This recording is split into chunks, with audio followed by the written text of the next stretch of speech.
ሁሳችን ሰላም ነው። ሰላም እንዴት ነው? እንዴት ነህ?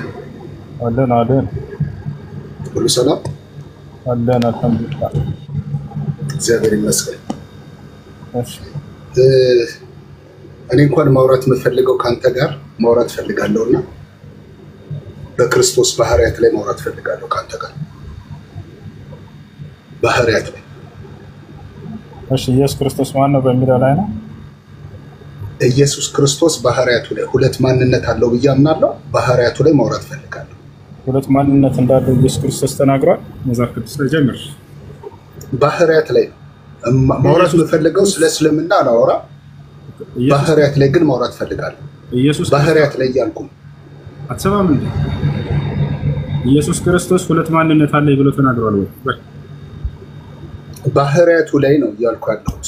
አስተምሮ እኛ ሆነ እኮ ችግር የለውም። ኢየሱስ ክርስቶስ እኔ ሁለት ማንነት አለኝ ብሏል ወይ? ትምህርት ነው። መጽሐፍ ቅዱስ ላይ እንደዛ ማለት አይጠበቅበትም። ትምህርት ነው። ስለዚህ አላለም አይደል? ኢየሱስ ክርስቶስ እንደዛ ባትሆን መልካም ነው። ትምህርት ነው እያልኩ ነው ያለው። ኢየሱስ ክርስቶስ እኔ ሁለት ባህሪ ያለኝ ብሏል ወይ? እሺ ኢሳ እኔ ያለ መልእክተኛ ነኝ ያለበት ቦታ ከቁርአን ያሳየኝ። እንደዛ ካልክ በጣም ጥሩ። ልብ ብላችሁ እኔ የአላህ መልእክተኛ ነኝ ያለበት ከቁርአን ራሱ የተናገረበት ከቁርአን ስጠኝ። አብሽር ላሳይ ወላሂ ላሳይ። መልካም ራሱ ነው ያልኩ።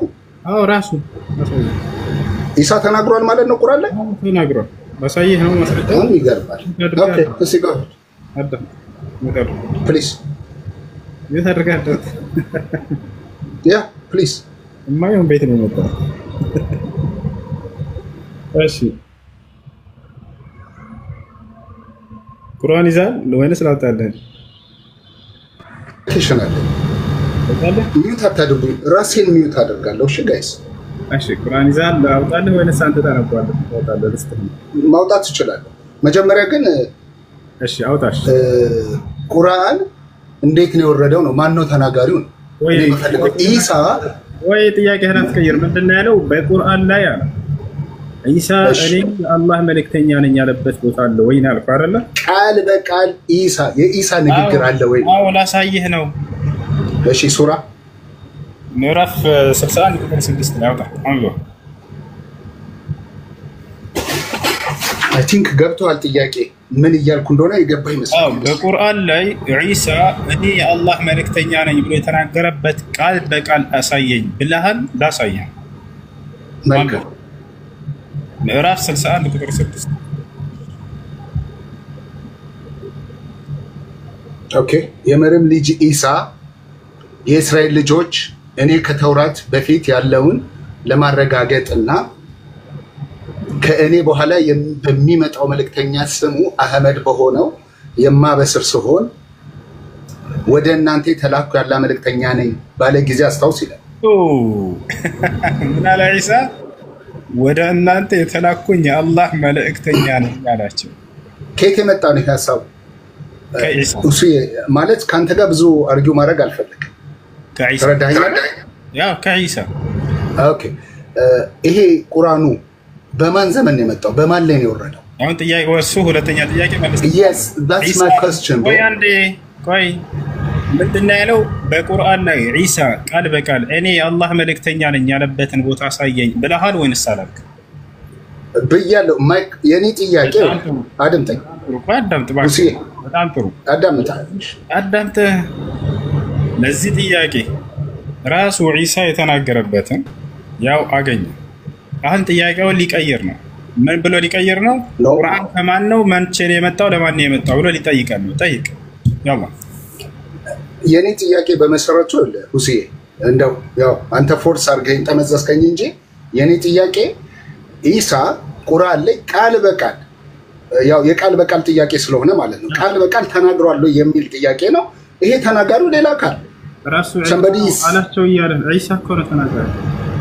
አስታውስ እኮ ነው የሚለው። ማን ነው ተናጋሪው እዚህ ጋር? አዎ ቆይ አንድ አስታውስ የሚለውን ሳይሆን እኔ አላህ መልእክተኛ ነኝ ብሎ የተናገረው ቃል ማን ነው? እኔ አላህ መልእክተኛ ነኝ የሚለው ማን ነው?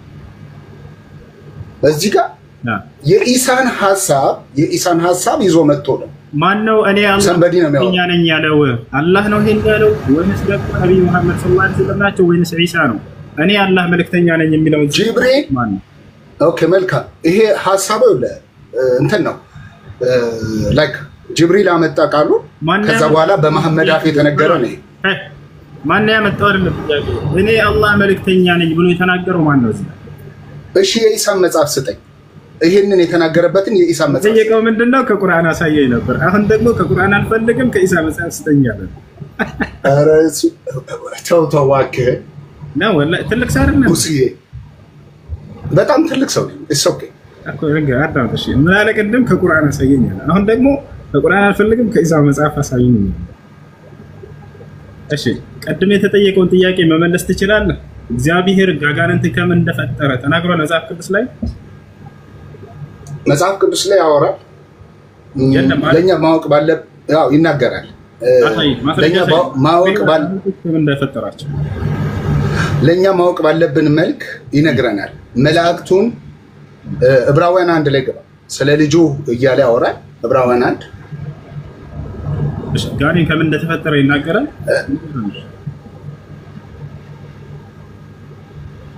ጋኔን ማለት መጽሐፍ ቅዱስ በቃ ጋኔን የሚባል ፍጡር የለም። ጋኔን አጋንንት በቃ ከመላእክት እንደወደቀ ነው። መላእክት እንደነበረ ሳጥናኤል መላእክት እንደነበረ ከዛ ክብር እንዳጣ ስለመውደቁ ሳይሆን አጋንንት ከምንድን ነው የተፈጠሩት? ከምን ተፈጠሩ? መላእክት ነበር፣ ክብሩ መላእክት ነበር እያልኩ ነው ነበር ሳይሆን ጥያቄ ከምንድን ነው የተፈጠሩት? የስ ፍጥረቱ ከመላእክት ስለሆነ መላእክቱ ደግሞ ከእሳትና ከነፋሳት ይላል። እሺ መጽሐፉ እንደዛ ነው ያስረዳው። ስለዚህ አጋንንት የሚባል ፍጡር የለም፣ መላእክት ናቸው እነዚያ ማለት ነው። በቃ ሲወደቅ ክብሩን ትቷል።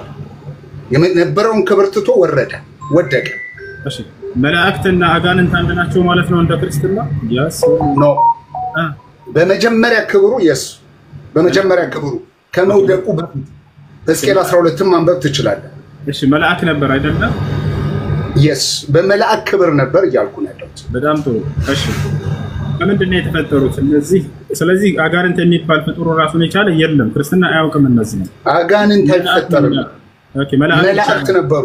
የስ በጣም ጥሩ። አያቸው መላእክት የሚባል እንጂ አጋንንት የሚባል ፍጡር የለም። ስለዚህ እነዚህ መላእክቶች ናቸው ወደ አጋንንትነት የተቀየሩት ማለት ነው አይደለ? ሕዝቅኤል 12ን ስታነበው ሙሉን ስታነበው በዛው አድራሻ ሰጥቻለሁ። ሙሉ እንትኑን ስታነበው ክብሩን እንዴት እንደተወ ምንም እንደነበረ እንደሆነ ይነግረዋል። በጣም ክብሩን አጉልቶ ይነግረውና የነበረበትን ክብር ዲያብሎስ ከምንድን ነው የተፈጠረው? እኛ ጋር ይገርማል። እኛ ጋር መላእክትና አጋንንት በጣም የተለያየ ሰማይና ምድር የሆኑ ፍጥሮች ናቸው።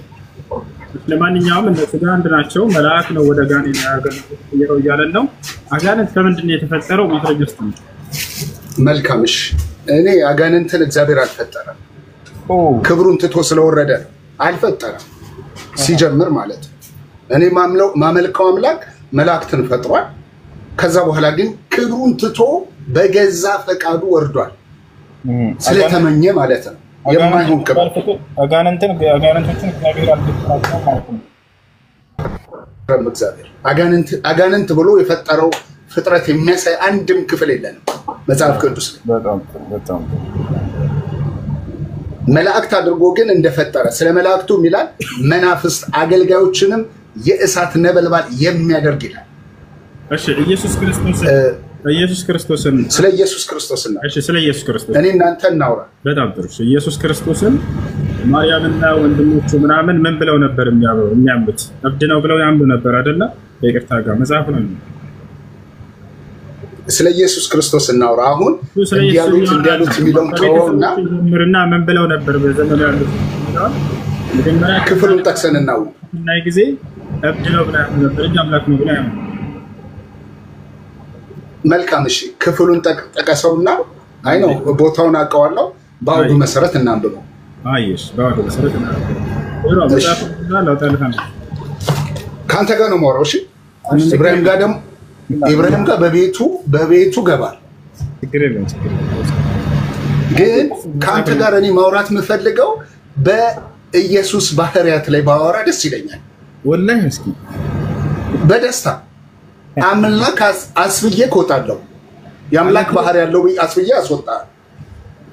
እሺ እንዳታስወጣኝ ያደራ አንቺ መዘመሪ ኖ እወጣለሁ ነው ለማለት ፈልጌ ነው። ሶሪ እንዳታስወጣኝ ቁርጥ ከቤትህማ እንዴት አስወጣሃለሁ ወዳጅ? እንድለግታ ነው ባህሪያቱ ላይ እናውራ ፕሊዝ። አሁን እንደዚህ ከማለት የኢየሱስ ባህሪ ላይ እናውራ። እሺ አዳምጥ። እሺ አንድ ጊዜ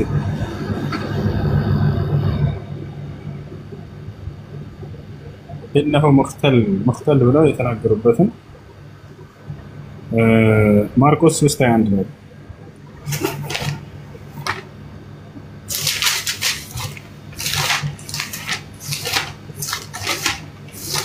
እሺ አዲሱ መደበኛ አለክ? አዲሱ መደበኛ ትርጓሜ ይለያል እንዴ? ነው ትርጓሜ ሌላ ነገር አመጣ እኮ ይለያል እንዴ? ኖ አዲሱ መደበኛ ስለያዝኩ ነው። አንድ መጽሐፍ ቅዱስ አለ። ኖ ከኦሪጂናሉ ከግሪክ ቋንቋ ሲተረጉሙት ምናልባት የቃላት ስህተት ሊኖር ይችላል። እኔ አዲሱ መደበኛ ይዣለሁ። ግሪኩ ላይ ትክክለኛ ትርጓሜ አንዴ ኢብራሂም አንዴ ሚውት አድርግ። ትክክለኛ ትርጓሜ የትኛው ነው? እየነገርኩ ነው። እኔ እጄ ላይ ያለው አሁን አዲሱ መደበኛ ነው እኮ። አንዴ ትክክለኛ ትርጓሜ የትኛው ነው? እየነገርኩ ነው። ሁሉም ትክክለኛ ነው። በብዛት ትክክለኛ ነው። የቃላት እንትኖች ሊኖሩ ይችላሉ። ትክክለኛ ከሆነ ታዲያ ይኸኛውን ብናነበው ምን ችግር አለ? ኦኬ ጎ ሄድ። እሺ አንተ ትክክለኛ ብለህ የምታምነው የትኛው ነው? ያንተን ነው ወይስ የኛው ነው? ምረጥ፣ ችግር የለም። አዲሱ መደበኛ ይዣለሁ ነው ያልኩህ እኮ። ስለዚህ ሁለቱም አንድ አይነት ነው። ቢለያይም ችግር የለውም፣ ቢጋጭም አይደለ? የቃላት ልዩነት ሊመጣ ይችላል እያልኩ ነው ያለሁት። ሲተረጎም መጽሐፍ ቅዱስ የቃላት ልዩነት አለበት ማለት ነው። አንድ ኖ ይኸውልህ አድምጠኝ። እኔ ያስኩት መጽሐፍ አንተም ከፍተህ የምታሳየን መጽሐፍ ትርጉም ነው። ትርጉም ነው። ግሪክ እና ዕብራይስጥ ነው የተጻፈበት መጽሐፍ ቅዱስ። ወደ ሌላ ሀሳብ አንሄድ። እሺ ትክክለኛ መሆኑን የምታውቀው አንደኛውን በምንድን ነው? በግሪከኛው ነው አይደል? ግሪከኛ ስለሆነ እንዴት ነው? አንድ ጊዜ ስልክ ልመልስ። አንድ ጊዜ ጌታ ሰው ዘመናችሁ ይባረክ። እሺ ሌላ ሰው አሌክስ ሰላም ነው? አሌክስ ሰላም ነው? እሱ አለ እንዴት ነህ? አልሐምዱሊላህ አለን። እንዴት ነህ? ደህና ነህ? አለን አልሐምዱሊላህ አልሐምዱሊላህ። ማሻአላህ ያውሱ። እሺ ላደንቅ ነው የገባው። ሲመጣ ከፍታለሁ። እሺ እሱ መርሐባ አላህ ይጨምር። አሚን። በጣም ነው የምወደው እሱ፣ በጣም ወዳለሁ። والله ይወደዳችሁ። ሹክራን።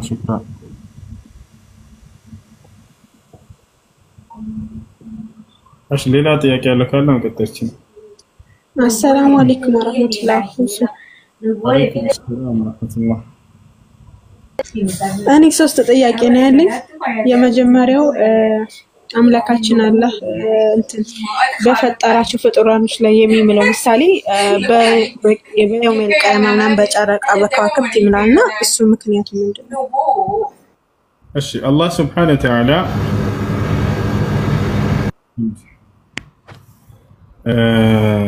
ለምንድን ነው በእነዚህ ነገራቶች የሚምለው?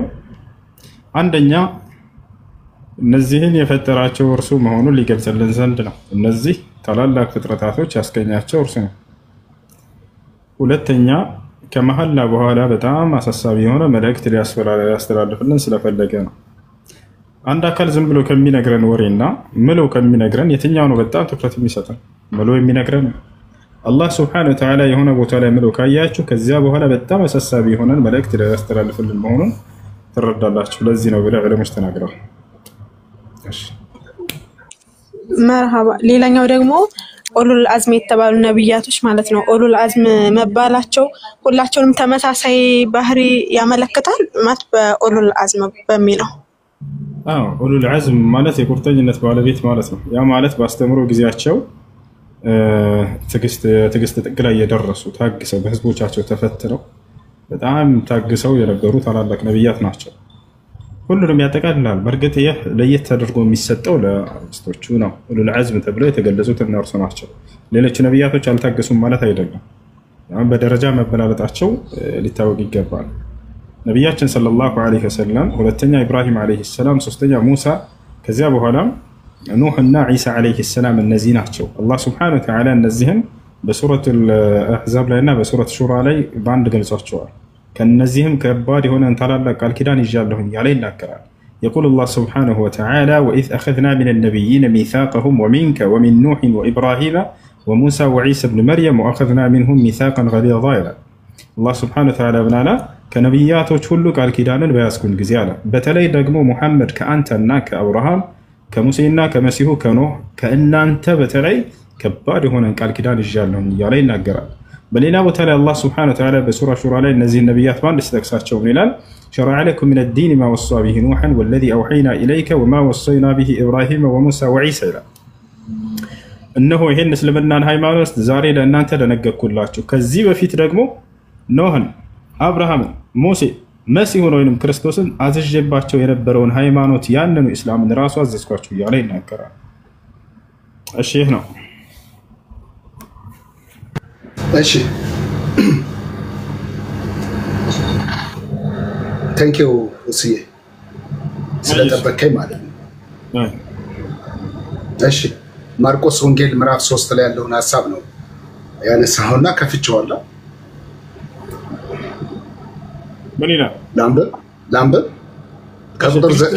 ከቁጥር ስንት ጀምሮ ያለውን ነው? የትኛውን ማውራት ይፈልጋል? የትኛውን እናንብብ? ትክክለኛ ትርጓሜ የትኛው ነው? ይሄው እኔ መክፈት ይችላል እኮ። የትኛውን ትርጓሜ ትክክለኛ? በርካታ ትርጓሜ አለ ወዳጄ እኮ። ትክክለኛ የትኛው ነው? ይሄው ጄሌን የመጽሐፍ ቅዱስ አለ። አዲሱ መደበኛ ካላችሁ ትችላላችሁ። ቪዲዮ ለከፈተና ላሳይ። ያለው ስለሌላኛው ያኛው ትክክል ነው ወይስ ተስተካክሏል? ቪዲዮ ከፍቼ ላሳይ። ምናልባት ኢብራሂም አለው እኔ ያስኩት መጽሐፍ አለ። እንዴት ነው ትክክለኛውን የትኛውን በምንድን ነው የምናውቀው? ለምንድን ነው እንዲህ ነገሮች የምትለጥጠው? እኔ ገጄ ላይ ያለው ስራ ቦታ ነኝ ያለው እኔ ምሳሌ ልስጥሽ። ለምሳሌ ልስጥሽ በእኛ ማለት ነው። እኔ አሁን አማርኛ ትርጉም መጣልኝ አይደለ? የቁርአን የአማርኛ ትርጉም ይመጣልኝ የተለያየ ሆኖ ባገኝ ወዴት እመለሳለሁኝ? ወደ መሰረቱ እመለሳለሁ። ተወረደበት የራሱን ቋንቋ ወደ አረበኛ ይመለስና የትኛው ነው ትክክለኛ የሚለውን በዛ ማወቅ እችላለሁ።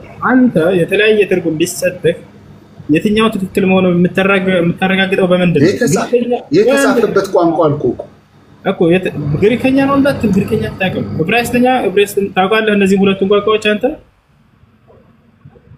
ወዳጄ ማወቅ አይጠበቅብኝም። ዘመኑ አሁን ቴክኖሎጂ ነው። ስልካችን ላይ ኦኬ፣ ስልካችን ላይ የትኛው ትክክል እንደሆነ ማወቅ አትችልም። ቋንቋዎች አታውቃቸውም። ነገሩን እንትን አትበለው።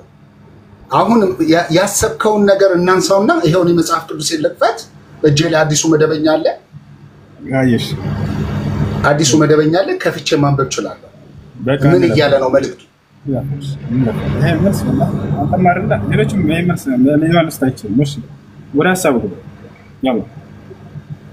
ምን ማለት ነው የፈለገው? እዚህ ማርቆስ ላይ የመጣውን ሀሳብ ንገረኝ። እሱን አንብበው መጀመሪያ። ከስንት ጀምሬ ላንብብ?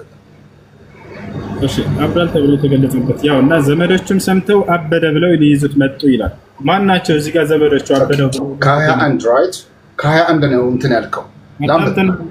ሃሎ ዘመዶችም ሰምተው አበደ ብለዋልና ሊይዙት መጡ ይላል። እዚህ አብዷል ብለው ሊይዙት የመጡት ዘመዶቹ የተባሉት እነማን ናቸው? መልስ። እሺ ላንብብልህ። ዘመዶቹ ነው የሚለው። ዘመዶቹ ንባብ አይደለም የፈለግነው፣ ጥያቄው መልስ።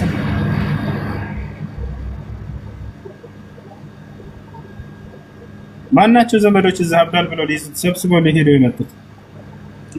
በቃ ግልጽ እኮ ነው። ዘመዶቹ ነው የሚለው። እነማን ናቸው ዘመዶቹ የተባሉት? ሌላ ግልጽ ሌላ እንትን የለውም። ዘመዶቹ ሰምተው ነው የሚለው። ማናቸው ዘመዶቹ የተባሉት? እዚህ ጋር ካላወቀው ነው የደወለሰበት። አንተ አታውቀውም? ኢየሱስን ሊይዙ የመጡት ዘመዶቹ እነማን ናቸው? አብዷል ብለው ክፍሉን እናንብበውና ለእንትን ልበል ልሞክር። እንግዲህ አይ እንደዚህ አይነት እንትኖች እንደሚያውቅ ሰው ነው ያውቀዋል። እሺ ዘመዶች የተገለጹት አብዷል ብለው ሊይዙ የስጋ ዘመዶች ይሆናሉ። የስጋ ዘመዶች እኮ እነማን እንደሆኑ ላሳየህ። የሚገርመው እናትና ወንድሞቹ ናቸው። ማርያም ራሷ ማለት ነው። ወረድ ብላ እናት ዘመድ ትባላለች እንዴ? እናት እኮ እናት ናት። በጣም ጥሩ ሊይዙት የመጡት ያውና 32 ነው። ቆይ እናት እኮ እናት ናት። ለምንድን ነው የምታውቀው? ያው ሊይዙት የመጡት ነው ማለት 31 ላይ ምን ይላል? እናትና ወንድሞቹ መጡ፣ በውጭም ቆመው ወደ እርሱ ልከው አስጠሩት ይላል። ያው አብዷል ብለው ሊይዙት የመጡት ዘመዶቹ እነማን ናቸው? የመጡት ኦኬ አንተ እንደምትፈልገው ነው። ይኸውልህ እናት ሲጀምር ዘመድ አትባልም። እናት እናት ናት። ማናቸው እሺ የመጡት ወደሱ ጋር ሊይዙት? ላንብብና ላብራራል። አንብብ፣ ችግር የለውም። እሺ ያው መልካም። እሺ እኔ ጋር ያለውን ተከታተል። አንብብ፣ ከ20 ጀምሮ ላንብብልህ። አንብብ። ከዚያም ኢየሱስ ወደ አንድ ቤት ገባ።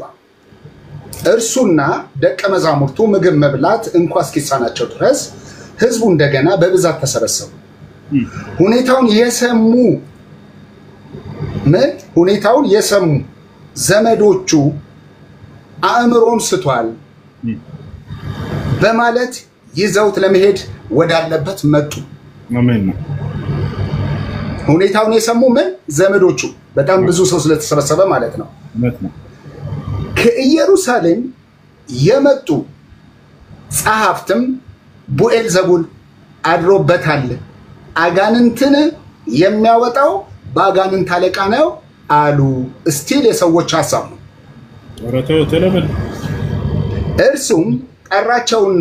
እርሱም ጠራቸውና በምሳሌ እንዲህ አላቸው፣ ሰይጣንን እንዴት ሊያስወጣ ይችላል? እርስ በርስ የሚከፋፈል መንግስት ሊጸና አይችልም። ቤትም እርስ በርሱ ከተለያየ ሊቆም አይችልም። እንደዚህም ሰይጣን እርስ በርሱ የሚጻረርና የሚከፋፈል ከሆነ ሊቆም አይችልም፣ ያበቃለታል። ከዚህም የተነሳ አንድ ሰው አስቀድሞ ኃይለኛውን ሰው ሳያስር ወደ ኃይለኛው ሰው ቤት ሊገባና ንብረቱን ሊዘርፍ አይችልም። ቤቱን መዝረፍ የሚቻለው ኃይለኛውን ሰው ሲያስር ብቻ ነው። እውነት እላችኋለሁ የሰው ልጆች ኃጢአት የሚሳደቡት ስድብ ሁሉ ይሰረይላቸዋል። ነገር ግን መንፈስ ቅዱስ ላይ ስድብ ቃል የሚናገር ሁሉ የዘላለም ኃጢአት ዕዳ ይሆንበታል እንጂ ለዘላለም አይሰረይለትም። ይህንንም ያለው እርኩስ መንፈስ አለበት ስላሉት ነበረ። የኢየሱስ እናትና ወንድሞች መምጣት ነው። አሁን ደግሞ ከዚህ በኋላ ከ31 መምጣት ከላይ ያለው ሌላ ሐሳብ። እሺ ዘመዶቹ የተባሉት እሺ ጥሩ አዳምጡ። ኢየሱስ ክርስቶስን ሊይዙትና ሊወስዱት የመጡት ዘመዶቹ እዚህ ካለው ከሁሉም ካነበብከው የትኛው ነው? የክርስቶስን ዘመዶች ንገረን። ያው እናቱ ቀርባለች፣ መልካም መተዋል፣ ሌላ ሰዎችም ተጠቅሰዋል። አንተ የትኞቹ ናቸው የኢየሱስ ክርስቶስ ዘመዶች? እሺ መልካም። በመሰረቱ እናትና ወንድሞች መጽሐፍ ቅዱስ ካለ ዘመዶች አይደሉም።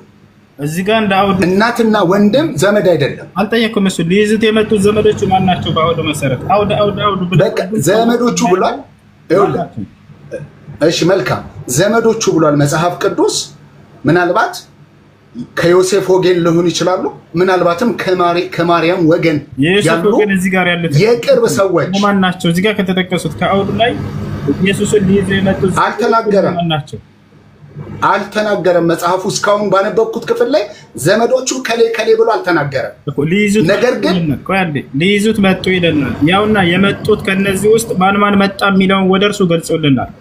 እነዚህ ከላይ የተጠቀሱት እነዚህ ፈሪሳውያን ምናምን ናቸው ዘመዶቹ ወይንስ የራሱ ወንድሞቹና እናቱ ናቸው? ደግሜ እየነገርኩ ነው። ሁሱ እናትና ወንድም ዘመድ አይባልም። ማን ነው እንደሱ ያለ? ወንድሜ ነው የምትለው አንተ። አሁን ወንድሜ እናትና ወንድም ዘመድ አይባልም ያለህ ማን ነው? አይባልም፣ ወንድም ነው የምትለው። አውጣ ማስረጃ ሰኝ። ይሄው እናንተ አማርኛ እኮ ነው የምናወራው። ወንድም ቢመጣ አንዴ ፍታለ አንዴ ዋከ ከራሳ ተፈላሰፈ። ወንድምና ማን ነው እናት ዘመድ አይባልም ያለህ ማን ነው? ሁሴ አንተ ወንድምህን ዘመድ ነው የምትለው? ማስረጃ መጽሐፍ ቅዱስ ላይ ወንድምና እናት ዘመድ አይባልም የተባለው ነው። እየጠየቅኩ ነው። ወንድምህን ዘመድ ነው የምትለው ነው ወይስ ወንድሜ ነው የምትለው? ስለኔ አይደለም። እዚህ ቦታ ላይ ይሄው በቃ አንድ ያዳምጠን። መልካም ቅድም ምን አለን? ይሄ ሰውዬ አውዱን አንብቤ ላስረዳ እዛ ውስጥ ይኖራሉ አለ። ምናልባት እያለ ቅድም ሲፈታ ነበር። በግምት ነው በነገራችን ላይ እየፈታ ያለው። እሺ ከአውዱ ላይ ተጠቀሱ ወደሱ የመጡት አካሎች እነማን ናቸው የሚለውን ስናይ ጊዜ መጨረሻ ላይ ማን እንደመጣ ሊይዙት ኢየሱስ ክርስቶስን ሊወስዱ የመጡት ማን ናቸው የሚሆኑት? እዚያ ቦታ ላይ ሊወስዱት የመጡት ማን ናቸው? እነ ማርያም እብድ ነው ብለው ሊወስዱት መጡ ይለናል አይደለ?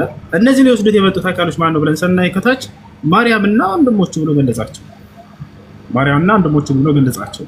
አሁን ሊወስዱት የመጡት ኢየሱስን አብዷል ብለው እነማን ናቸው? ንገረን። መልካምሽ ከ20 እስከ 30 ባለው ውስጥ ዘመዶች ተብለው ተጠቅሷል። እናትና ወንድሙ ግን እንዳልሆኑ ያሳያል። ከዛ በኋላ ግን ሊወስዱት የመጡት እነማን ናቸው? ወደ ቤት ዘመዶቹ እኮ ማን ናቸው የመጡት? ሊወስዱት ዘመዶቹ። ከዛ በኋላ ግን እሱ በደም ታች ላይ ማርያምና ወንድሞቹ ሊወስዱት ይለናል። ሊወስዱት የመጡት እነማን ናቸው? ከዛ በኋላ እሺ ልቀጥል ላንብበው። ሊወስዱት የመጡት እነማን ናቸው? መለሰ።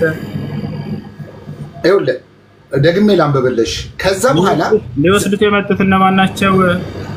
ዘመዶቹ ይላል። ከዛ በኋላ ግን እናትና ወንድሞቹ መጡ። ከዛ በኋላ ሚሌቱ ጋር ይሄው ይዣለሁ 31 ላይ እኮ ነኝ። እሺ አንብበው። የሚለውን አንብብልኝ። ከዚህ በኋላ ሌላ ጉዳይ እንደሆነ ሊያስመስል ከዚያ በኋላ ይሄው ይያለን። እስኪ አሁን ይኸውልህ እስከ 30 ባለው ውስጥ ዘመዶቹ ተብሎ ድፍን ሐሳብ ነው ያለው። ከዛ በኋላ ግን 31 ላይ ከዚህ በኋላ ይላል። ከዚህ በኋላ እዚህ ጋር አይልም። አውጣ አንተን አውጣ ምን እንደሚያሳየን ከዚህ በኋላ ምን ይላል? ኦኬ በመለላ አስደግፈው በደስታ ነው መከፍትልህ። ተመልከቱ። ወላሂ ትርጉም ራስ ይለው በትልቁ አድርገኝ። ታንክ ዩ።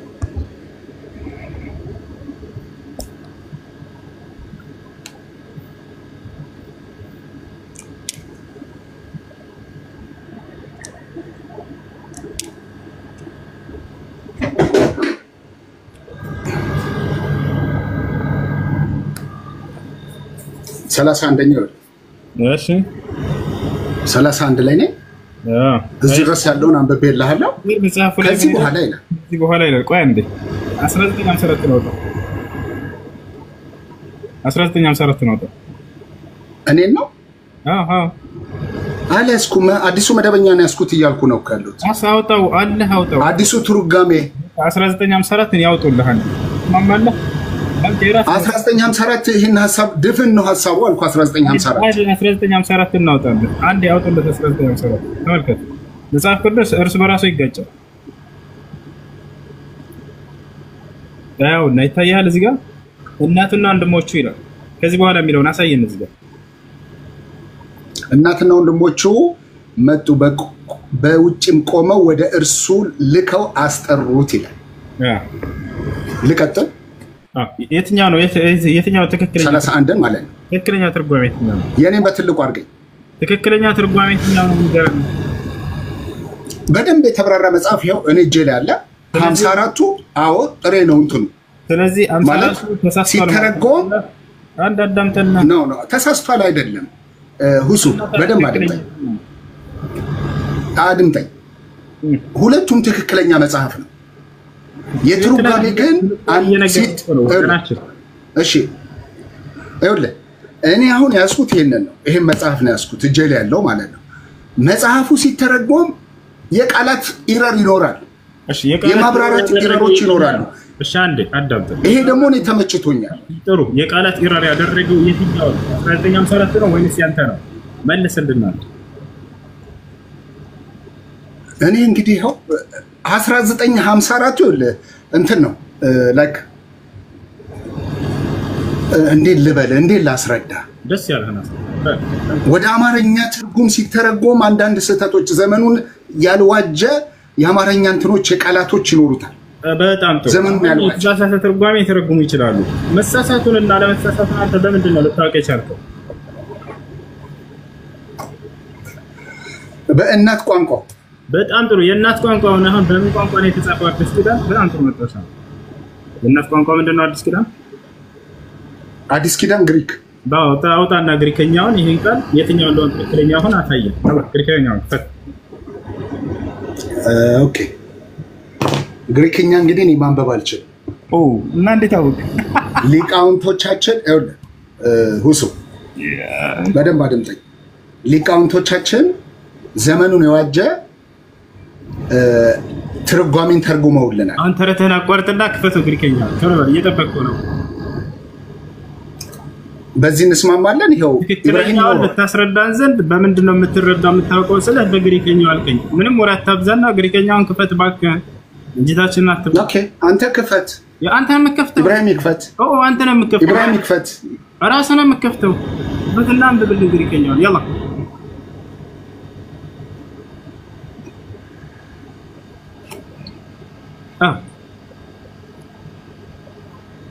let me try okay ያላ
الو አለ ከፈት ግሪከኛ እስቲ ለማንኛው yes እንትሩን እንየው አንዳንድ ትርጓሜዎችን እንመልከት ና ግሪከኛ ቆና ሰይን ከላን ያው እዛ ጋር አለ it's okay ወገናችን ከላይ በኩል አለ እዛ ጣት ጋር ሳላ I know the place please አና አቃለሁ ትርጓሜዎቹ በርካታ ይውላል ምን ይላል ኒው ኢንተርናሽናል ቨርዥን አለ አንተ የግና መስኡን የእናት ቋንቋ ግሪከኛ ክፈት እንሄዳለን ለመጀመሪያ ባካን ቃልህን አታፍ የእናት ቋንቋ ነው ማወቅ የምችለው መረዳት የምችለው ብለህናል የእናት ቋንቋው እንግሊዘኛ አይደለም ግሪከኛ ይሄው ግሪከኛውን ክፈትና ግሪከኛውን ክፈትና ይሄው ግሪክ ነው እሺ ግሪከኛውን አንብበው እስኪ ምን ይላል ዘን ካይ ይሄው ካይ 31ኛው ነው ያወጣው ይሄው 331 ማርክ 31 ካይ የሚለው ምን ያርገው ይሄ ነው የተባልከው ሙሉን ክፈተው ግሪኩን ክፈተው ይሄው ካይ ብሎ ቁጭ ይላል እንዴ ወይ ካልቻለም በለና በቃ ባጭሩ ተናገር እብሪሽ አዲስ ነገር እኮ አይደለም ግሪከኛ ማወቅ አለማወቅ አዲስ ነገር አሁን አልችልም በልና መረማ በቃ አልችልም ችግር የለውም ኖ ይሄው ኦኬ ትችላለህ እሺ እኔ ከፍትላለሁ በቃ አንተ ካቃተ እኔ ከፍተዋለሁ ቆይ አድምጠኛ ግሪከኛው ይሄው ከፍቼዋለሁ ካቃተ ይሄው ግሪከኛው ይላል ዘን ይላል ካይ ይላል ጂሰስ ይላል ምን አገባንኛ አሁን ጂሰስ ምናምን የሚለው አይደለም ግሪከኛው ካይ የሚለው ምንድነው ካይ ማለት ዘን ማለት ነው and even also namely እንትን ይላል strong ጥሬ ትርጉሙ ምንድነው ካይ ቆይ ምንድነው ጥሬ ትርጉሙ ኮንጃክሽን ነው አያያዥ እንትን እኮ ምንድነው ኮንጃክሽን እሺ ምን አያያዥ አረፍተ ነገር አያያዥ ነው እሺ አሁን ምን ታረጋለህ መሰለህ ታረጋለህ ይሄንን ትተውና ቀጥታ ግሪኩ ላይ ትገባለህ ቀጥታ ማለት የግሪክ ቀጥታ ግሪኩ ላይ ትገባለህ ቀጥታ ይሄ አሁን ያልኩትን አልተቀበልከው አዎ አይ መቀበል አለ መቀበል አይደለም። ይሄ አማርኛ በእንግሊዝኛ የተረጎመ ነው። ያው ቅድም አንተ ትርጓሜ ያልተሰላል ትርጓሜ እየደወለልህ ነው። ወደ ላይ ውጣ ወደ ላይ ጥቅሱ ላይ ቴክስቱንም እያየው እሺ። አሁን እንግሊዝኛው ወደዛ አድርገው እንግሊዝኛው አንፈልገውም። እንግሊዝኛው እያነበብክ አስረዳ ነው። ምንም እንትን ማድረግ እኮ አይጠበቅብኝም። ይሄው ካይ ማለት አያያዥ አረፍተ ነገር ነው።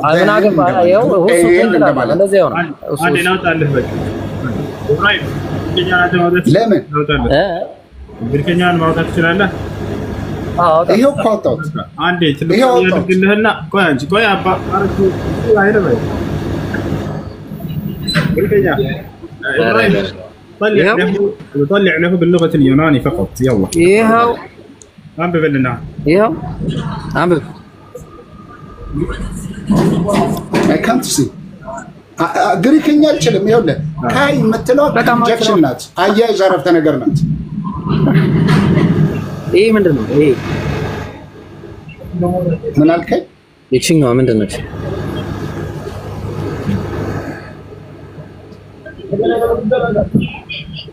ስትሮን ቦርድ ላይ እየፈለግከው ነው አሁን በቃ እንደዚህ ነው እንትማለው ተናገር እኮ አይደለም አልኳችሁ። አልችልም በለ በቃ አለቀ እኮ ጨረስን። አላ ካልቻል በለ እንለፈው በቃ እሱና ወደ ሌላ ነገር ነው። ምን ትላለህ? እኮ ላንብበው ነው መጽሐፌን ላንብበው ይዤ መጣሁ። ኢየሱስ ማንነት ላይ ይወራል። በቃ ይሄንን ተው በቃ አልችልም በለና አለፍ በቃ ግድ የለም። ኖ ግሪክኛ ነውር አይደለም። እኔ ይዤ መጣሁት መጽሐፍ ቅዱስ አለ አይደል? አዲሱ መደበኛ ግሪክ እኮ ግሪክኛ እኮ ማንበብ አይጠበቅብኝም። ይሄው አየው እንደዛ እኮ ነው። ይሄው ሁሱ እንደዛ እኮ ነው። ይሄው እዚህ ጋር ነው። ይሄው አዲሱ መደበኛ እጄ ላይ አለ። ይሄው አለ እዚህ ጋርም አለ ሌላ ትርጉም። እንግሊዘኛውን አውጣው እሺ። እሱ ለምን እኛ አማርኛ ነው የምንፈልገው? እንግሊዘኛውንም አውጣው። እኛ አማርኛ ነው የምንፈልገው። ከእንግሊዘኛው ነው የተተረጎመው። እንደዛ እኮ ነው። እናት ቋንቋ ነው ኒዳ ያው ኢብሪሽ ማለት መግባባት እንድንችል ማለት ነው። እኔው በቃ እሺ ሊቪት ዲስ ቶፒክ ሊቪት በቃ ማንኛውም ክርስቲያኖች እሺ በቃ እኔ አልችልም። ለተመልካች ትጨዋል እኔ አልችልም። ለዚህ ላይ ነገር ክርስቲያኖች ማንደኔት አድርገው እኛ ለምሳሌ እንደው ቁርአን ሲተረጎም ጊዜ ወደ አማርኛ ወይ ወደ እንግሊዘኛ ምናምን ስህተት ተገኘበትን በል ለምሳሌ የተሳሳተ ትርጓሜ ቢተረጎም ትርጉም ላይ ነው እያወራኛለሁ። ትክክለኛ የሆነ ሁለት ትርጉም መጣልኝ አንድ አንቀጽ በቁርአን ላይ الرحمن على العرش استوى የሚል ለምሳሌ እንወስድና ሁለት የተለያየ ትርጉም የያዘ መጣልኝ ትርጓሜ ማለት ነው። ትክክለኛው የትኛው መሆኑን እንዴት ነው ማወቅ የምችለው? ምን አለኝ እሱ ጥሩ መልሶልኛል። እሱ ምንድነው ያለው? ወደ እናት ቋንቋው በመመለስ በዚያ ነው ማወቅ የምንችለው አለ። በጣም ጥሩ። እኔ ትርጓሜ የተሳሳተ ባገኝ በአንድ አንቀጽ ላይ ወደ እናት ቋንቋው ሂጄ አንብቤ ቃል በቃል አነብልሃለሁ የመጣልኝ ቃል ቁርአንን ማለት ነው። አንብቤ ለአረበኛውን ትርጉሙንም እናውቀዋለን። የትኛው ትክክል መሆኑን ማግኘት የምንችል ተወለዶች ነን እኛ ሙስሊሞች። ክርስቲያኖችስ የተለያየ ትርጉም መጣ። ለምሳሌ ይሄ ሰውዬ እንዳሳየው ማለት ነው። በምንድነው ማወቅ የምትችለው አልኩት? ወደ እናት ቋንቋው በመመለስ ትርጓሜ አሁን ትርጉሙ ይለያያል ወይ? አዎ የቃላት ልዩነት አለ አለን። ታዲያ ትክክለኛ መሆኑን እንዴት ነው የምታውቀው? ወደ እናት ቋንቋ በመመለስ አለ። የእናት ቋንቋ ማንበብ ትችላላችሁ ወይ? ላ አትችሉም። ትርጉሙንስ ላ አትችሉትም በጭራሽ። ማንበብ ያልቻለ ሰው ቋንቋውን ትርጉሙ እንዴት ነው ሊያውቅ የሚችለው? አይ ተተርጉሞልኛል በእንግሊዘኛ ያለ ነው ያ ስህተት እንደሆነና ትክክል እንደሆነ ማወቅ እንዴት ትችላለህ? ወደ እናት ቋንቋ በመመለስ ብለህናል ቅድም። ጥሩ የእናት ቋንቋውን አንብብልን። ወፍ የለም አያችሁ። ስለዚህ በርዘው ተርጉመላችሁ እንደሆነ ሌላውን በእነዚህ ነገራቶች ላይ ያላችሁ ሌላውን በርዘው በተሳሳተ ሁኔታ ተርጉመላችሁ እንደሆነ በምን ማወቅ ትችላላችሁ? የእናት ቋንቋውን ማንበብ አትችሉም፣ መረዳትም አትችሉም። ይሄን ያሳዝናል። ለማንኛውም እሺ እዚህ ጥቅስ ላይ እንመለስና እንዳጠቃላይ አብዳል ብለው ሊይዙት የመጡት ቤተሰቦቹ ናቸው፣ ዘመዶቹ ናቸው አይደለ? ዘመዶቹ ኢየሱስ ክርስቶስን አምላክ ነው ብለው ሳይሆን እብድ ነው ብለው ነበር የሚያምኑት አይደለ? እንደ መጽሐፉ ማለት ነው። ቀጥላ ሄሎ ሄሎ ወለካ ሄሎ ሄሎ ጋር ነው እሱ ከኋላ ሰው እየረበሸኝ ስለነበረ ነው። ሀሳብን ሰጠህ አይደል? እኔ ሪፍሌክት ላድርግ ሀሳቤ የኢየሱስ ክርስቶስ አምላክ ነው ብለው ነበር የሚያምኑት ማለት ነው።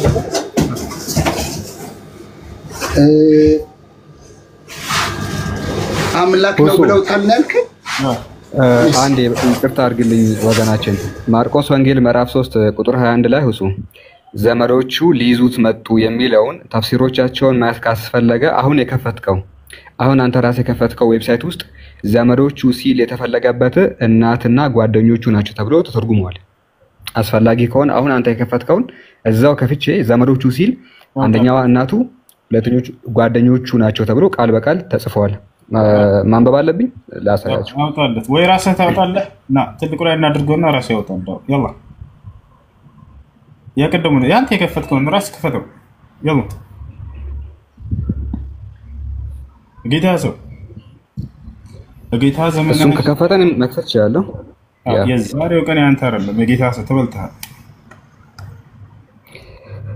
ስልኩን አምጣው። መልካም እንትን ልበላችሁ አንድ ጊዜሽ ስልኩን አምጣው። ሳላይ ስልኩን ከፈተው። እኔም እንድናገር ፍቃድ ስጡኛ።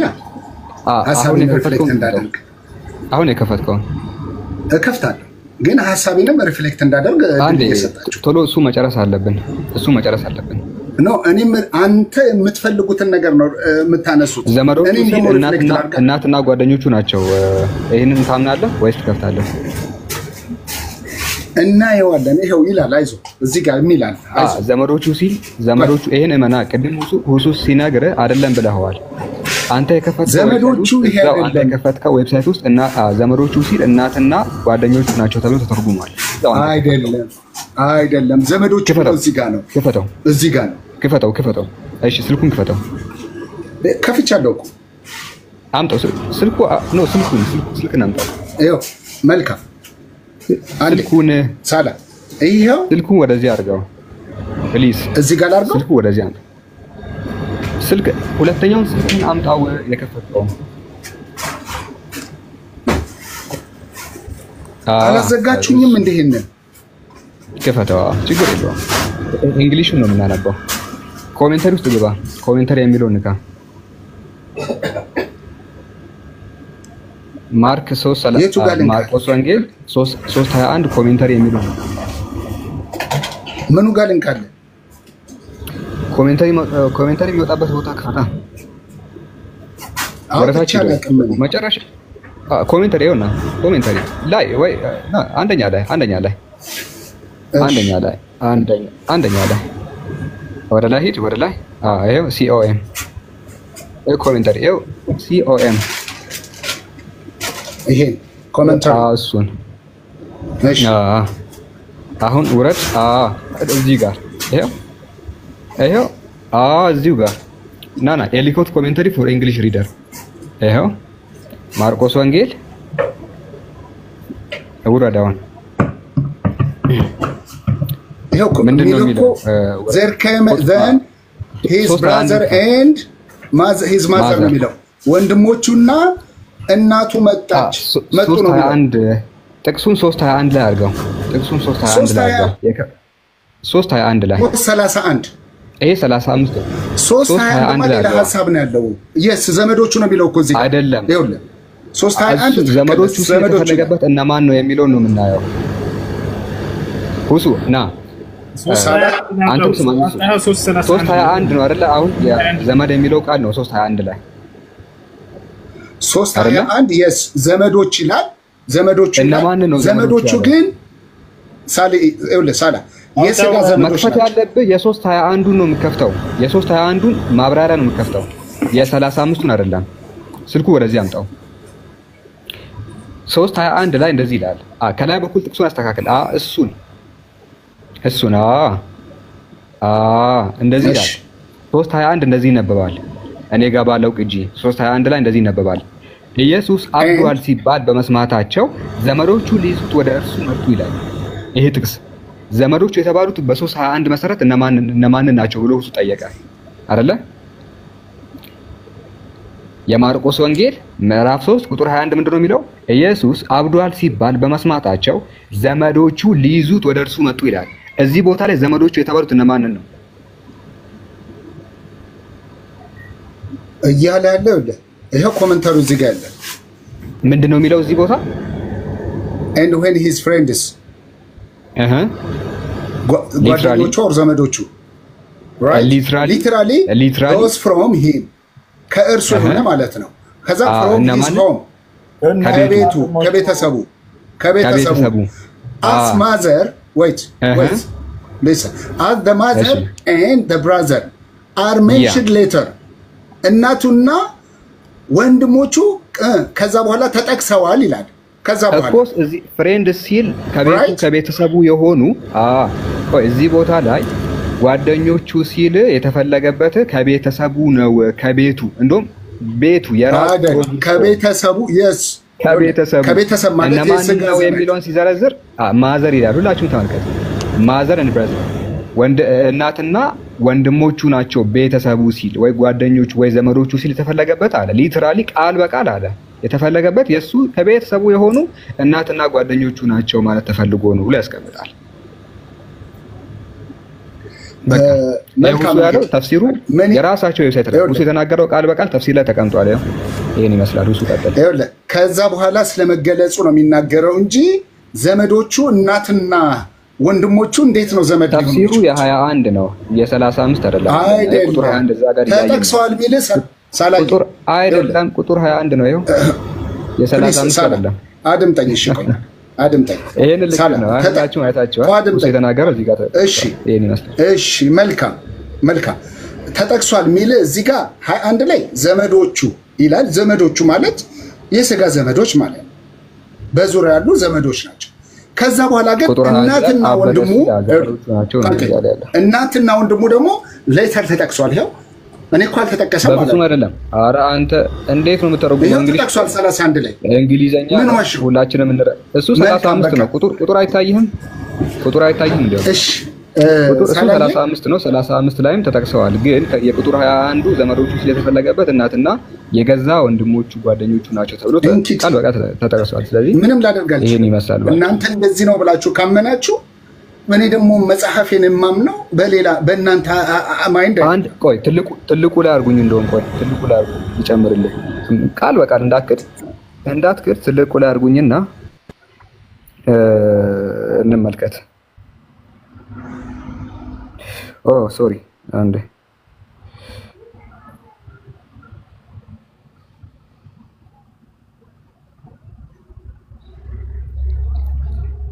እሺ ጥራት የለውም አይናው እስቲ ቆይ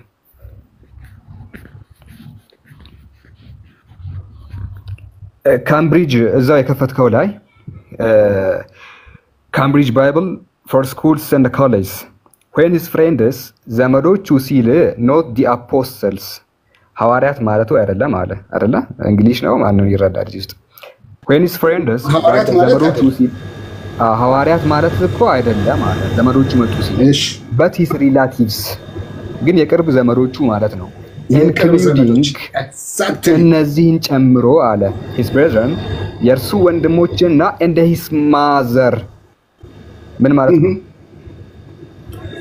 እንግዲህ የሥጋ ዘመዶች የቅርብ የሥጋ ዘመዶችና ሐዋርያት ማለት እኮ አይደለም። ዘመዶቹ ሊይዙት መጡ ሲል ዘመዶቹ መጡ ሲል ሐዋርያት ማለቱ ሳይሆን የሱ የቅርብ ዘመዶችና ወንድሞቹ እናቱን ጨምሮ ማለት ነው አለ። ኢየሱስ አበደ ብሎ የመጡት ዘመዶቹ ናቸው። እነዚያ ዘመዶች ሐዋርያት ሳይሆን እናትና ወንድሞቹ ናቸው ብሎ ነው ያስቀመጠው። ስለዚህ ቃል በቃል ሁሉ የተናገረው ነገር ይሄ ተፍሲር ላይ እናትና ወንድሞች አይደለም ያለው። አሁን እያወራህ ያለው ይኸውልህ የቅርብ ዘመዶችና ይኸውልህ አድምጠኝ የቅርብ ሐዋርያት ማለት አይደለም። የቅርብ ዘመዶችና እናትና ወንድሙም እንደተጠቀሱ ነው እየተናገረ ያለው አብሮ ኢንክሉድ እንደሆነ ራይት። እዚህ ጋር እናትና ወንድሙ እንዴት ነው የምትረዳው? ቆይ ሳላ እኔ እናቴና ወንድሞቼ ዘመድ አይደለም። እስቲ ተርጉሞ እስኪ አንተ ትክዳለህ። ፈጣሪ ሆይ በት የሚል ቃል አይታይም እንዴ? ነገር ግን ኦኬ ነገር ግን አንተ የምርህን ነው? በት የሚል ቃል አይታይም እዚህ ጋር? ፈጣሪ ሆይ when his friends ዘመዶቹ ጓደኞቹ ሲል ኖት አፖስትልስ ሐዋርያቱ አይደለም በት ነገር ግን አለ። እቺን ቃል እንዴት ነው አንተ ምዘላት ነው? በት የሚለውን ቃል በቃ ሳላ አሁን የትም ካምብሪጅ ስኩል ተውት ነው ያመጣው አይደለ? አምናሃል እንደዛ እንደሚል ኢንክሉድ አድርጓል እኮ መጽሐፉ ይናገራል። አምናሃል ግን ዘመዶች አይደሉም እናትና ወንድሞቹ ዘመዶች አይደሉም እያልኩ ነው እየተቃወምኩ ያለሁት። አንተ ነው እያልክ ያለው መጽሐፍ ይሄ መጽሐፍ እንደዛ ነው ያለው ወይስ አይደለም? ማን ነው ይሄ ጸሐፊው? ማን ነው ጸሐፊው? አይደለም የራሱ ስኩል ተውት ነው አይደለም? ታመጣለህ አንዴ ካምብሪጅ ችግር የለውም። ቆይ አንድ ሰው አይደለም ስኮላሮች ናቸው በነገራችን ላይ እንደዛ እንደሚል ግን አምናሃል? ይሄው መጽሐፍ የሚላል እኮ ከዛ በኋላ ዘመዶቹ ሲል እናትና ወንድሞቹ እንደሆነ አምናሃል? እናትና ወንድሞቹም ከዛ በኋላ እንደመጡ ይናገራል። በዚህ መጽሐፍ መሰረት not the apostles but relatives እኔ ሰንበዲ እንደ ማዘር እንደሚል አምናሃል? ይሄን የሰንበዲ ተውት አልቀበልም። በቃ የሰውን ሐሳብ አልቀበልም። መጽሐፉ በአውድ መሰረት ነው ማለት ነው። ኮሜንታሪው እንደዛ እንደሚል አምናሃል ወይ ነው? ቆይ ኮሜንታሪው እንደዛ እንደሚል አምናሃል? አልቀበልም። እንደዛ እንደሚል አምናሃል ወይ? አልቀበለውም አልኩ። ካምብሪጅ ባይብል ኦፍ ይላል ግን አልቀበልም። ይላል ግን አልቀበልም በል። እንደዛ ይላል ወይስ አይልም? ይሄ አድምጠኝሽ not the apostle ሐዋርያቶች አይደሉም but relatives include relatives ማለት ዘመዶች include his brother and his mother ይላል። አጠቃሎ እናትና ወንድሞቹን አብሮ እንደያዘ ነው የሚናገረው። በዚህ መልኩ አልቀበልም። ስለዚህ እንደዛ ይላል። እናት አበደ ያሉት እናትና ወንድሞቹ ናቸው ተቀበለው ማለት ነው። አበደ ይላል እዚህ ጋር አበደ ብለዋል ይላል አይደለም? ምን መሰለህ አውዱ ኢየሱስ አበደ ብለው ዘመዶቹ መጡ ነው የሚለው አይደል? እንደዛ ነው። በጭራሽ አበደ ብላም ተናገረ። ትልቅ ሰው ነው። ቆይ መጽሐፉን ያለው ምን መሰለህ ዮሐንስ ወንጌል ማርቆስ ወንጌል ምዕራፍ 3 ቁጥር 21 ላይ ልክፈትልህ 21 ምንድነው የሚለው መሰለህ? ይሄው ኢየሱስ አብዷል። ቆይ ይሄው እኔ አላልኩም ጋይስ፣ ይሄ ጠንካራ ቃል አልተናገርኩም። የሚታያችሁ ከሆነ ማርቆስ ላይ 21ኛው ላይ ኢየሱስ አብዷል። ምን ይሄው ኢየሱስ እኔ ላንበብል እንደዚህ ላንበብል ኢየሱስ አብዷል ሲባል ይሄው ኢየሱስ አብዷል ሲባል በመስማታቸው ዘመዶቹ ሊይዙት ወደ እርሱ መጡ። ኤግዛክትሊ አሁን እነዚህ ዘመዶች ለማን ናቸው ብለን ስንጠይቅ አብዷል ብለው የተናገሩት ለማን ናቸው? እነማ ሰዎች ናቸው እኮ እነዛ ሰዎች እነማን ናቸው? ዘመዶቹ ናቸው አብዷል ያሉት? አልተገለጸም። ቦታው ላይ አልተገለጸም። ኤግዛክትሊ በቃ ያልተገለጸው ቦታ we have to jump it ግን እነማን ናቸው የሚለውን ዘመዶቹ ሊይዙት የመጡት እነማን ናቸው ሲባል ኖት አፖስትልስ ሐዋርያቱ እኮ አይደሉም but his relatives ዘመዶቹ ናቸው።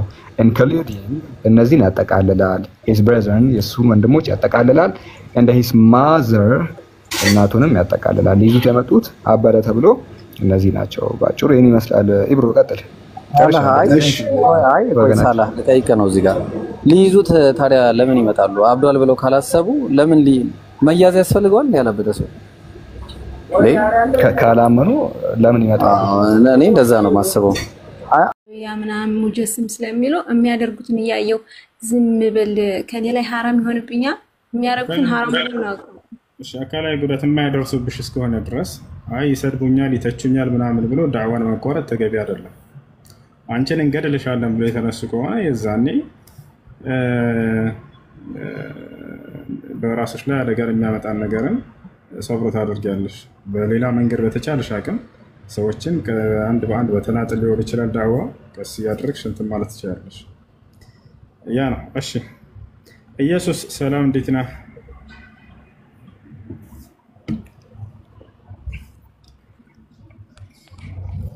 ኢየሱስ አለ። ሰላም አለይኩም ወራህመቱላሂ ወበረካቱ። ሙስሊም ነኝ። ወአለይኩም ሰላም። ጥያቄ ነበረኝ። እሺ ጥያቄሽ ምንድን ነው? እኔ የምሰራበት ቤት ላይ የአእምሮን የሚያመው ሰውዬው አለ እና ማለት ላይ ነው የሚጸዳዳው ምናምን ያን ነገር እንትን እንዳይል ምግብ ምናምን ይከለክሉታል ልጆቹ ማለት ነው። ቤት ላይ ምግብ አይሰጡትም እና ማለት ያው እኔም መስጠት አልችልም ምናምን በዚህ ነገር እኔ ማለት እነሱ መከልከላቸውስ እኔስ በዚህ ነገር ተጠያቂ ሊሆን ይችላል? እሺ እና ምግብ አይሰጡትም እኔም አልሰጠውም ማለት አልሞተም ሰውየው ወይስ ዝም ብሎ በመንፈስ እየኖረ ነው? ማለት እንደዚህ ወተትና ተምር ነው የሚሰጡት። ለምንድን ነው እሱን የሚሰጡት? ሌላ ምግብ ከተሰጠ ይጎዳዋል ብለው ከዶክተር ተነግሯቸው ነው ወይስ ምንድን ነው ምክንያታቸው? እናትየው እንዲሰጡት እንትን ትላቸው ስራውን እያየሁ ግበውን በራስ እያየሁ ነው።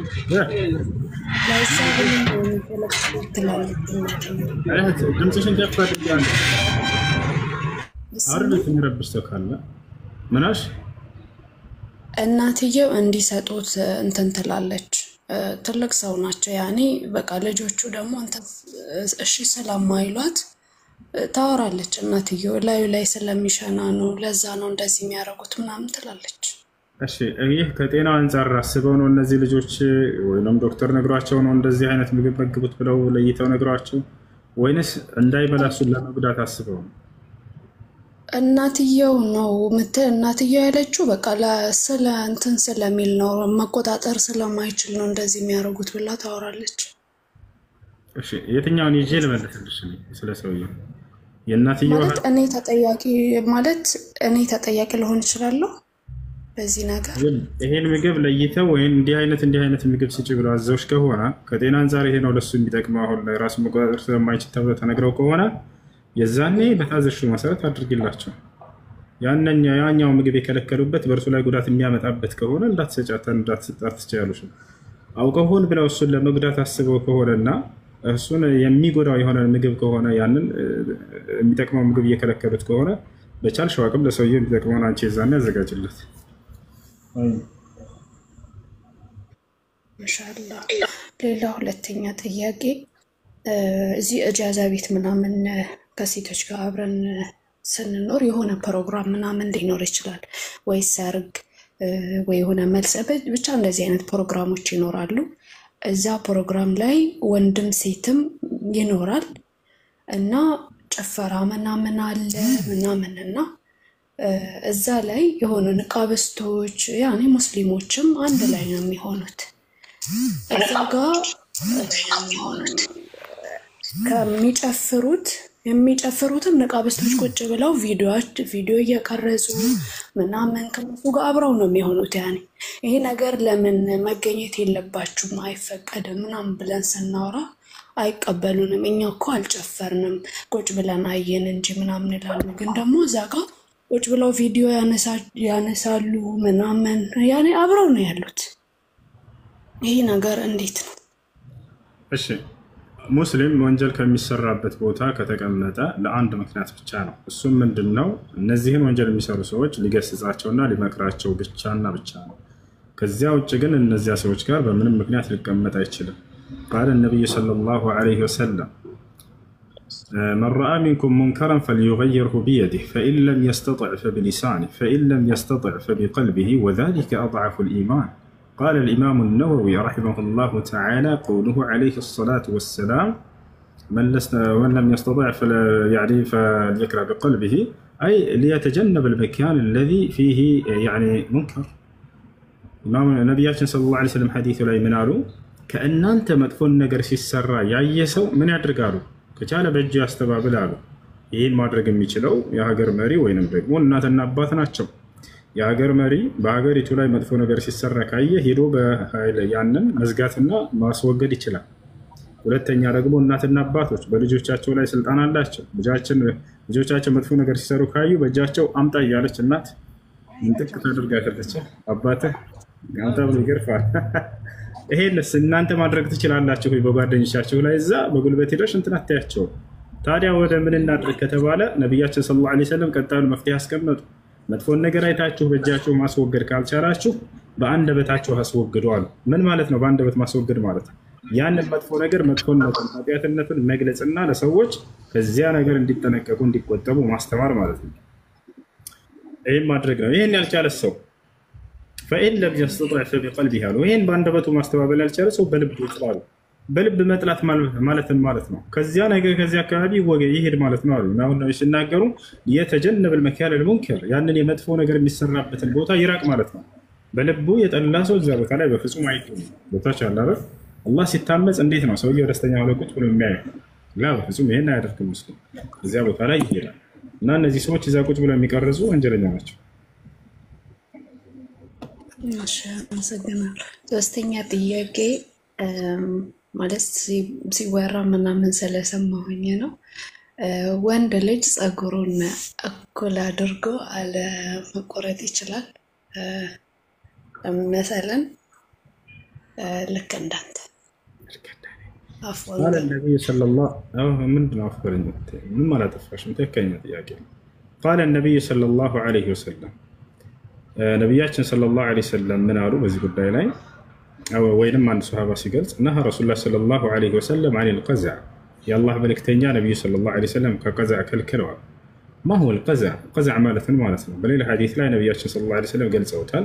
حلق الشعر بعضه وترك بعضه የፀጉርን ከፊሉን ላጭቶ ከፊሉን መተው ከላይም ሊሆን ይችላል ከጎንም ሊሆን ይችላል ከየትኛውም ቦታ ይሁን ምልጥ አድርጎ ግማሹን መተው ልብ በሉ ምልጥ አድርጎ ላጭቶ ግማሹን መተው هذا يعني مكروه ይሄ ነገር የተጠላ ነው መክሩህ ነው كما قال الامام النووي رحمه الله تعالى وغيره من اهل العلم እሺ አመሰግናለሁ። ማለት ሰላንተ ሲወራ ስለሰማሁኝ ነው ይሄን ጥያቄ የጠየቁት። አመሰግናለሁ። ጀዛኩሙላህ ኸይር። ሰላም አለይኩም። ወአለይኩም ሰላም ወራህመቱላሂ ወበረካቱ። እንዴት ነህ? ሰላም ነው አለው። አይ እሺ አንድ ጥያቄ ደግሞ ዛሬ ልጨምር። እሺ ከጅኖች ጋር በተያያዘ ማለት ነው። ለክርስቲያኑን ቤተሰቦች ወይም ከሳወራቸው እነሱ ያው በተለምዶ እንደ ኢትዮጵያ ከቋንቋ ተወራራሽነት ምን ጋር ይሆን አላውቅም ጅን ሲባል የሆነ ባዲ ስፒሪት እንደ ሰይጣን እንደ መጥፎ ስፒሪት ብቻ ነው የሚያውቁት። ማለትም ከኛ አንፃር ከሙስሊሞች አንፃር አይረዱትምና እነሱን እንዴት ስለ ጅኖች በቀላል ማስረዳት ይችላል? ይሄን መጀመሪያ እሺ ጅን ማለትና ሰይጣን አንድ ናቸው ወይ? በፍጹም አንድ አይደሉም። የሰማይና የምድር ያክል ይራራቃሉ። በመጀመሪያ ሶስት ፍጥሮች ናቸው ያሉት። መላእክት አለ፣ ጅን አለ፣ ሰዎች አሉ። አላህ Subhanahu Wa Ta'ala መላእክቶችን፣ ጅኖችን፣ ሰዎችን ሲፈጥራቸው ጊዜ ከተለያየ ነገር ነው የፈጠራቸው። መላእክቶች ከብርሃን ነው የተፈጠሩት፣ ጅኖች ከእሳት ነው የተፈጠሩት፣ ሰው ደግሞ ከአፈር ነው የተፈጠረው። ያቺ በአፈጣጠር እንለያያለን። ለዚህ ማስረጃ ነብያችን ሰለላሁ ዐለይሂ ወሰለም ሲናገሩ ምን አሉ? خلق الله الملائكة من نور وخلق الجن من مارج من نار وخلق آدم مما وصف لكم أي من التراب ነብያችን ሰለላሁ ዐለይሂ ወሰለም ምን አሉ? አላህ መላእክቶችን ከብርሃን ፈጠራቸው፣ ልክ እንዲሁ ደግሞ ጅኖችን ከእሳት ፈጠራቸው፣ ሰዎችን ደግሞ ከአፈር ፈጠራቸው አሉ። አደምን ለማለት ነው። ሰዎች መነሻና መጀመሪያ እሱ ስለሆነ አሁን ይሄ ከአፈጣጠር እንደምንለያይ ከታየ በባህሪ ደግሞ መላእክቶችና እኛ እንለያያለን። ወታቸዋል መላእክቶች ምንድናቸው ባህሪያቸው ከተባለ አመጽን የማያደርጉ ትእዛዝን ብቻ የሚፈጽሙ ናቸው። አለቀ። መልአክ የፈለገ ቢሆን ኃጢአትን አያደርግም። መልአክ ለአላህ Subhanahu Wa Ta'ala ታዛዥ ብቻ ናቸው። ለዚህ ማስረጃ አላህ Subhanahu Wa Ta'ala ሲናገር لا يعصون الله ما أمرهم ይላል ويفعلون ما يؤمرون አላህ ያዘዛቸውን ነገር በፍጹም አያመጹትም፣ አድርጎ የተባለውን ደግሞ ያደርጋሉ አለ። በሌላ ቦታ ላይ በሱረቱ النحل ላይ አላህ Subhanahu Wa Ta'ala ስለ መላእክት ሲናገር ምን አለ? والملائكة وهم لا يستكبرون يخافون ربهم من فوقهم ويفعلون ما يؤمرون አለ። መላእክቶችም በእኔ ላይ በፍጹም አይኮሩም አለ። ይልቁንስ እንዳውም ከበላያቸው ያለሁትን እኔን አላህን ይፈሩኛል አለ። ታቻለ ይخافون ويفعلون ما يؤمرون የታዘዙትንም ይፈጽማሉ አለ። በሱረቱ الانبياء ላይ አላህ Subhanahu Wa Ta'ala ስለ መላእክቶች ሲናገር ምን አለ? يسبحون الليل والنهار لا يفترون ومن عنده لا يستكبرون عن عبادته ولا يستحسرون يسبحون الليل والنهار لا يفترون ከእርሱ ዘንድ ከአላህ ዘንድ ያሉ መላእክቶች ብሎ ይገልጻቸዋል። በሰማይ ነው ያሉት አይደለ? ስለዚህ ምን ብሎ ገለጻቸው? لا يستكبرون عن عبادته እርሱን ከማምለክ ከመገዛት አይኮሩም በፍጹም ولا يستحسرون አይደክማቸውም አይጸየፉም እርሱን ከማምለክ يسبحون الليل والنهار በቀንም በሌትም አላህን ያጠራሉ ይገዛሉ لا يفترون አያርፉም ማለት። ስለዚህ መላእክቶች ባህሪያቸው ምንድነው? ትዕዛዝን ማድረግ አመፅን በፍጹም የማያደርጉ ናቸው። ሰውና ጅኖችስ? ሰውና ጅን ደግሞ ነፃ ምርጫ ፈቃድ የተሰጠናል። ገብታችኋል አይደለ? ነፃ ምርጫ ፈቃድ ተሰጥቶናል። ያን ነፃ ምርጫ ፈቃዳችንን ተጠቅመን መልካምም እናደርጋለን ኃጢአትም እናደርጋለን። አያችሁ? ለዚህም አላህ ሱብሓነሁ ወተዓላ ወአና ሚና አልሙስሊሙን ወሚና አልቃሲጡን ብሎ እንደተናገሩ ገልጿቸዋል። ወአና ሚና አልሷሊሑን ወሚና ዱነ ዛሊክ ከጅኖች መልካሞችም አሉ መጥፎዎችም ልክ እንዲሁ አሉ ብሎ ይገልጻል። ነፃ ምርጫ ፈቃድ የተሰጣቸው ናቸው። ይኸውላችሁ አምላክ ክፉ አድርጎ አንድን አካል አይፈጥርም።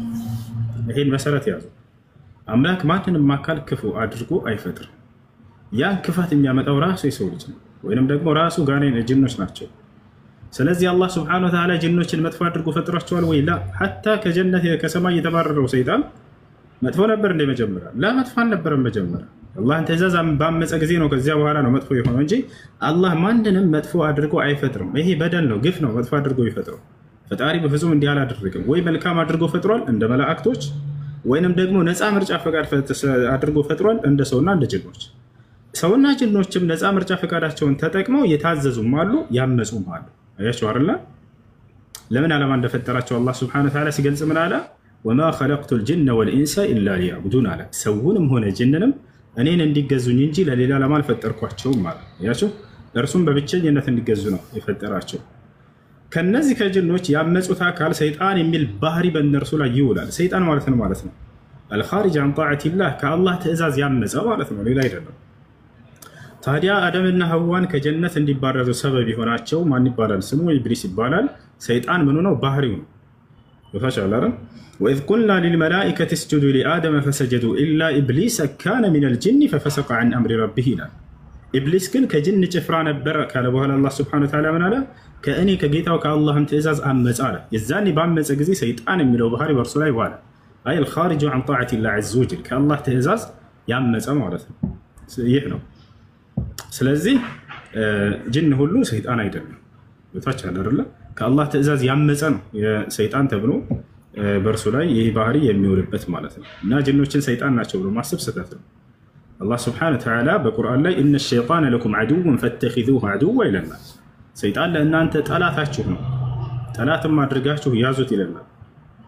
ኢነማ የድዑ ሒዝበሁ ሊየኩኑ ሚን አስሓቢ ሰዒር እርሱ ህዝቦችን የሚጠራው የተቀጣጣይዋ የእሳት የጀሃነም እሳት ባለቤት የሆኑ ዘንድ ነው እያለ ይናገራል። እና ይህ ነው። ከጅኖች ያመኑም አሉ የካዱም አሉ። ልክ ከሰው ልጅ ያመነ እንዳለና የካደ እንዳለ ሁሉ ማለት ነው። ነፃ ምርጫ ፈቃድ የተሰጠን አካሎች ነው ያለው። መላእክቶች እስከተባለ መላእክቶች በፍጹም ኃጢአትን አያደርጉ አማኝ ናቸው። ትእዛዝን ብቻ ለሚሰሩት ኃጢአትን የማያደርጉ ናቸው። ይህን ይመስላል።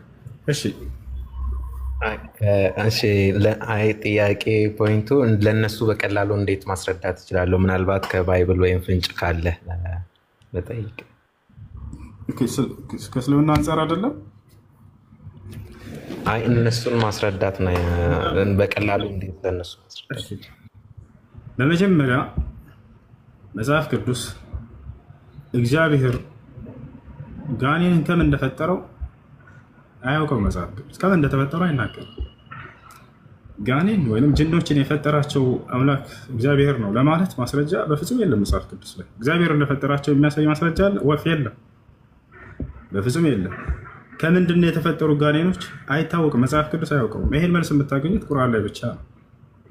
የትኛውም ቦታ ላይ ከኦሪት ዘፍጥረት እስከ ራዕይ ድረስ ጋኔኖች ከእንዲህ ነገር ነው የተፈጠሩት ብሎ የገለጸ አንዲትም ቦታ ላይ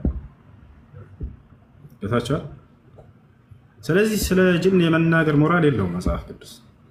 አይደለም ስለ እነርሱ ባህሪ የመናገር ሞራል ጋኔኖችን እግዚአብሔር ነው የፈጠራቸው የሚለው ምንም ማስረጃ እግዚአብሔር እንደፈጠራቸው ከምን እንደፈጠራቸው አያውቅም መጽሐፍ ቅዱስ። አለ የሚል ካለ ማሳየት ይችላል። የለም። ስለዚህ ስለ እንዲህ አይነት መናገር ሞራል ያለው ኢስላም ብቻ ነው። ከምን እንደተፈጠሩ ያውቃል። ለምን ዓላማ እንደተፈጠሩ ሁሉ ያውቃል። ጋኔን ለምን ዓላማ ተፈጠረ፣ ከምን ተፈጠረ፣ ወፍ የለም መጽሐፍ ቅዱስ ላይ። እሺ አይ እሺ አመሰግናለሁ። ሁለተኛ ደግሞ ማለት ነው እንዲህ በዳዋ ስትደራረግ ከነሱ ጋር ብዙ ጊዜ የክርስቲያኖች አምላክ የእናንተ አምላክ ምናምን ይባላል እና ይሄ ከሽርክ ጋር የሚያገናኘው ነገር አለ ወይ? የእነሱን አምላክ እንደ አምላክነት ኮንፊርም እንደማድረግ ነው ተብሎ አንዳንዶቹ እንትን ይላሉና እስኪ እንዴት ተገልጸ እናንተ አምላክ ብላችሁ የምታስቡት ለማለት እንደሆነ ግልጽ ነው።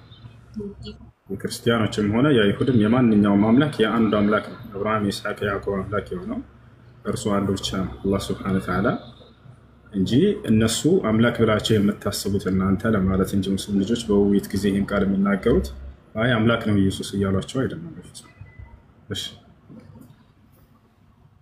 እሺ አሰላሙ አለይኩም። ወአለይኩም ሰላም ወራህመቱላህ። እሺ እነሱን እናስቀድም ወይስ ልጠይቅ? ክርስቲያኖች ካላችሁ ተቀደሙ። ትያቀላችሁ